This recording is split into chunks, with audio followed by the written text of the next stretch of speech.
Good morning. May it please the court, can I just check that the court has a copy of the pre-sentence report that has been prepared by the probation services dated the 29th of the 9th 2019 and that the court has had an opportunity to read those? Thank you, Your Honour. I will briefly go through what has been recommended in the pre-sentence report, if I may, Your Honour. Thank you. So it has been recommended that an 18 months community order with rehabilitation activity requirement in two parts, supervision and attendance on and engagement with an anger management programme. May I ask the court to take into consideration that Mr. Smith has pleaded guilty at the first opportunity and he has accepted culpability. I would like to invite the court to adopt the recommendations in the pre-sentence report, and in light of that you have read the pre-sentence report, may it please the court that I go on to address the sentencing guidelines. Thank you, Your Honour. If the court is to adopt the recommendations made, it can be satisfied that the offence falls in the category 2 of greater harm and lower culpability. This is a starting point of 26 weeks custody sentence and a category range of a low-level community order to 51 weeks custody sentence.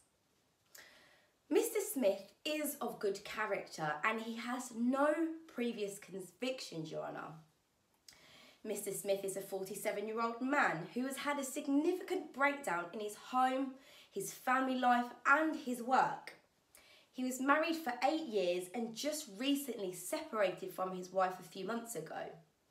He gave up his flat that he rented some months ago to go and live with his father to care for him as he suffered from Alzheimer's disease. He has a great relationship with his father, however he does feel like there is a lot of pressure on him as he does care for him, he looks after his personal hygiene, he does his laundry, he prepares his meals and supervises everything, so his father does depend on him quite a lot. Mr. Smith is a working class citizen and has tried his best in life despite what has gone on around him. So if a custodial sentence were to be given to him, it would, Your Honour, have a significant impact on his father. Mr. Smith is ambitious and he did try to start his own business. He also went on a business venture and he actually invested in this with Mr. Alder, taking out a large loan on his house and his previous business that he tried to set up. However, as the business failed, after investing a lot of money and time into this, Your Honour, he lost his home and his business. This had taken a complete toll on his life and has put a lot of pressure on him, looking after his father and all of the losses that he has suffered.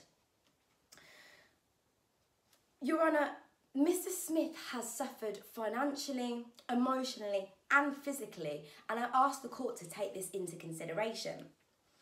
Mr. Smith also suffers from a mental illness of depression, and this is actually supported in a letter by his doctor. May I provide the court with a copy of this? Thank you, Your Honour.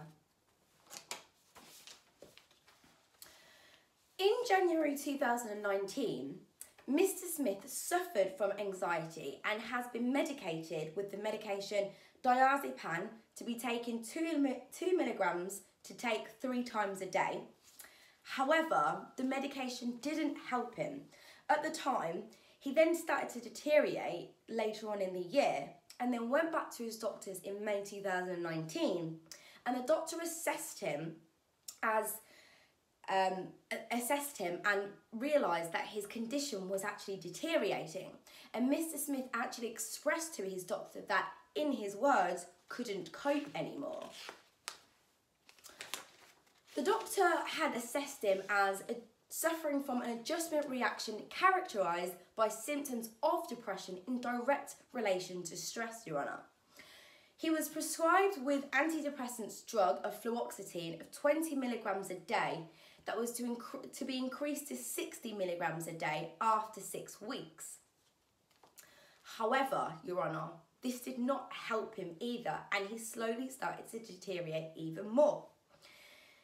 Later in July, the doctor had, in his words, in his letter, Your Honour, that you will see, stated he took a turn for the worse. On the 26th of July, Mr. Smith went to see the doctor again and presented as agitated and nervous, and didn't seem to be himself, the doctor stated in his letter. And Mr. Smith had asked his doctor for something to calm his nerves. The doctor changed his medications from fluoxetine to imipramine, and the doctor said he hoped he would respond better, but stated, Your Honour, that there were side effects to this medication.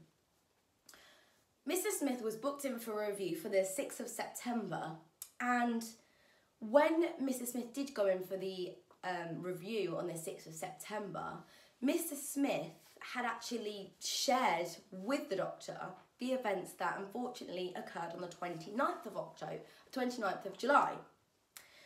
Mr. Smith explained to the doctor that he had side effects from imipramine and that he had not taken it as prescribed by the doctor, and has stated he had suffered from an appalling day, as in Mr. Smith's words. Mr. Smith has had a past history of depression. The medication has had an effect on him, the different medications that he has had, and it has a significant impact on his behaviour. And in Mr. Smith's words, Your Honour, he stated, "I remember clenching my fist and punching Alder in the face a few times. I do not remember a great deal after that. It seems that I had a bit of a turn and that I was not very coherent." Mr. Smith also added, "I have frightened myself and hope that I am not starting to suffer from any psychiatric injury or illness." Although Mr. Smith has recognised what he has done, Your Honour, he has recognised that he is wrong. He has stated that he does feel very remorseful about the incident. But what I ask the courts to take into consideration is that he did not do it intentionally or deliberately, Your Honour. He did not intend to cause serious harm, and it did not have a significant degree of premeditation. As he has stated, he does not remember anything other than punching Mr. Alder. This satisfies the category offence, category 2 of the lower end of the category range, Your Honour. Mr. Smith has also been provoked by comments that were made by Mr. Alder to Mr. Smith to aggravate him. One of them being, in Mr. Smith's words, "Looking after that old fool, I should have seen the state he was in. He needs professional help." Mr. Smith has stated he believed he was referring to his unwell father or to himself. As Mr. Smith stated, "I just had too much for one day and just snapped and could not take any more." And these were the words of Mr. Smith on the day of the 29th of July, when the unfortunate events had occurred. Mr. Smith also feels like he was provoked, as Mr. Smith and Mr. Alder has also had a previous working relationship. He feels Mr. Alder is the cause of his business and marriage to break down, Your Honour, and losing his home and everything that he had. He also suspected that his wife, or ex-wife as now it may seem, and Mr. Alder do have some form of relationship. Mr. Smith invested a lot of money into his business venture with Mr. Alder, and then Mr. Smith lost everything and felt he was deceived. Mr. Smith has been going through a lot of traumatic stress, and although Mr. Smith does suffer from a mental illness, he has reached out to his doctor. He has sought professional help every time he felt like his illness was deteriorating. Mr. Smith became aware of his illness, and he became aware of the moments that he didn't feel right in himself.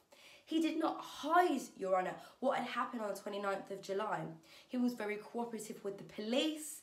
He was very cooperative up until this day, Your Honour, and has, as I've mentioned earlier, pleaded guilty at the first opportunity.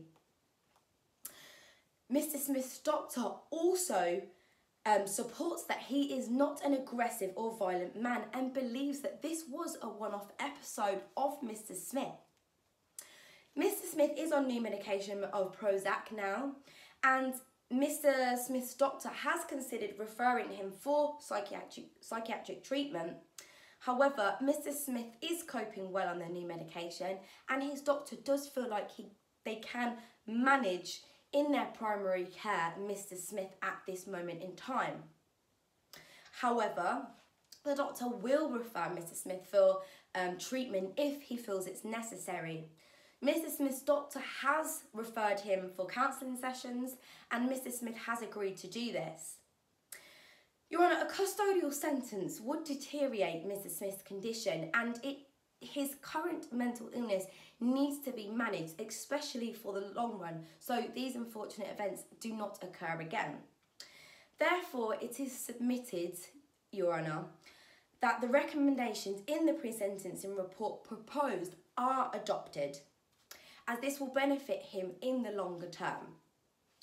If there are no further questions, Your Honour, those are my submissions. Thank you.